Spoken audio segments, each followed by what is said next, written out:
Pendant des décennies, les apologistes musulmans nous ont assuré que le Coran a été parfaitement préservé, à la virgule près,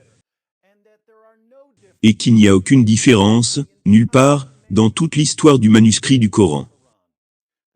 Ils ont présenté cela comme leur miracle préféré de l'islam, mais ce n'était que des mensonges. Les apologistes musulmans s'appuyaient sur ce que j'appelle la règle 99 contre 1 de l'islam. Les apologistes musulmans ont toujours compris que s'ils s'adressent à 100 personnes, au moins 99 de ces 100 personnes vont accepter sans réfléchir tout ce qu'on leur dit. Tout au plus un seul prendra la peine de vérifier. Et si une seule personne se rend compte que les apologistes musulmans mentent, les 99 autres peuvent la faire taire. Malheureusement pour les apologistes musulmans, qui s'appuient sur la règle de l'islam 99 contre 1 pour répandre des mensonges pour leur religion, Internet a permis aux critiques de ces fausses affirmations de diffuser des faits plus rapidement que les apologistes musulmans qui répandent des mensonges.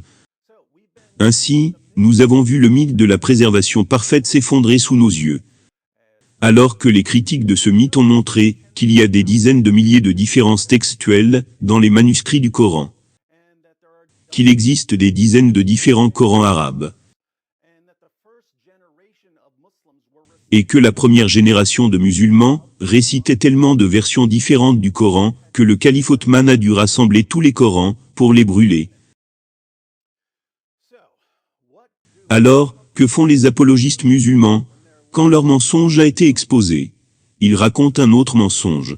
C'est ce que font les menteurs. Le nouveau mensonge est que, même si le texte du Coran a été corrompu à plusieurs reprises, et même s'il existe des dizaines de différents Corans arabes, utilisés dans différentes parties du monde, le Coran a été parfaitement préservé, grâce à l'outil infaillible, qu'est la mémoire humaine. Cela, bien sûr, est extrêmement stupide. L'idée que les musulmans n'arrivent pas à écrire le même Coran, mais qu'ils le mémoriseraient tous parfaitement, est plus que ridicule. L'idée que des musulmans de différentes régions du monde lisent des versions différentes du Coran, mais mémorisent le même Coran est idiote à l'extrême. Alors pourquoi les apologistes musulmans font-ils cette affirmation? Eh bien, ils semblent toujours faire des affirmations, avec l'espoir que personne n'ira vérifier. Ils disent, il n'y a pas une seule variante textuelle, dans aucun manuscrit, dans toute l'histoire du Coran. Parce qu'ils espèrent que personne ne prendra la peine de vérifier.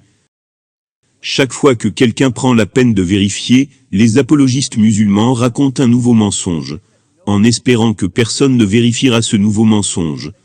Mais ils rendent chaque mensonge successif plus difficile à vérifier, dans l'espoir d'épuiser tout le monde avec des mensonges, jusqu'à ce que nous renoncions à vérifier les faits. Ils continueront donc à raconter le mensonge de la mémoire parfaite, jusqu'à ce que quelqu'un en ait tellement marre, qu'il se rende dans différentes parties du monde, et enregistre les musulmans récitant leur Coran de différentes manières, prouvant ainsi que les musulmans mémorisent même différents Corans.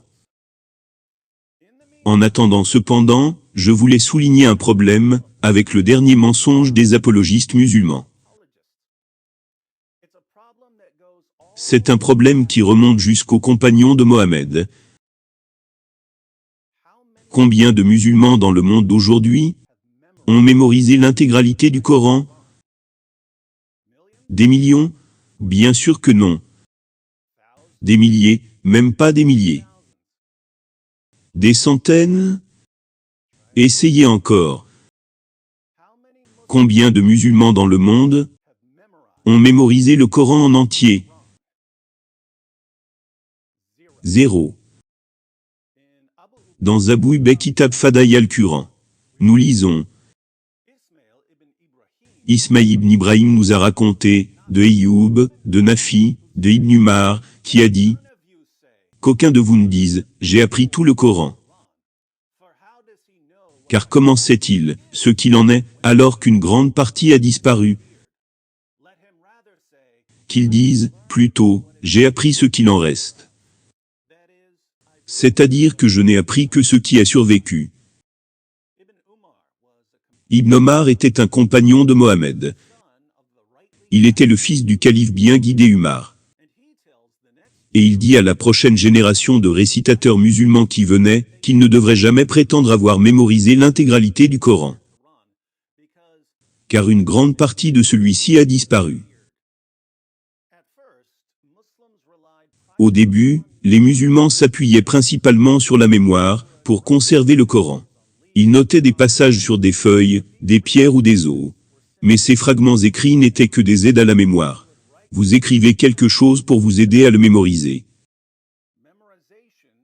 La mémorisation restait la principale méthode de conservation et de transmission du Coran. Cela a-t-il fonctionné? Ce fut un désastre. Des chapitres entiers du Coran ont été perdus, car les compagnons de Mohammed étaient trop paresseux pour les réciter. De grands passages ont été perdus, car les seules personnes qui les avaient mémorisés sont mortes au combat. Les musulmans récitaient les versets différemment, parce qu'ils les avaient mémorisés différemment. Et ils s'accusaient mutuellement de modifier les révélations. Après qu'une grande partie du Coran soit perdue, le premier des califes bien guidés, Abou Bakr, a décidé de demander à quelqu'un d'écrire ce qui restait du Coran, afin de ne pas en perdre davantage. En d'autres termes, Abou Bakr a compris qu'une seule copie écrite du Coran valait mieux que les souvenirs faillibles de toute la communauté musulmane réunie. D'autres musulmans ont commencé à écrire leur Coran de mémoire. Et ils ont fini par avoir tellement de versions différentes du Coran, que le calife Othman a dû ordonner à chacun de lui remettre son Coran, afin de les brûler tous. La première génération de musulmans a donc appris à ses dépens qu'une personne qui demande à une autre de transmettre des chapitres entiers d'un livre, de mémoire, est un moyen terrible de conserver un texte. Le coût de cette stupidité du début a été la perte d'une grande partie du Coran. Et le fait est que personne au monde ne pourra plus jamais dire qu'il a mémorisé l'intégralité du Coran. Ainsi, lorsqu'un apologiste musulman vous dit que les différences textuelles entre les diverses versions du Coran et les manuscrits du Coran n'ont pas d'importance. Parce que tellement de musulmans ont mémorisé entièrement le Coran, vous devez rapidement répondre, aucun musulman n'a mémorisé entièrement le Coran. Parce qu'aucun musulman ne sait même ce qu'est le Coran entier. Pourquoi aucun musulman ne sait ce qu'est le Coran entier? Parce que la première communauté musulmane comptait principalement sur la mémorisation pour préserver le Coran. Et que la mémoire humaine est un terrible moyen de préserver un livre entier. Les mythes s'effondrent, mes amis. Les mensonges sont exposés. Donc si votre idéologie repose sur des mythes et des mensonges pour la soutenir, bienvenue dans la ville de la panique.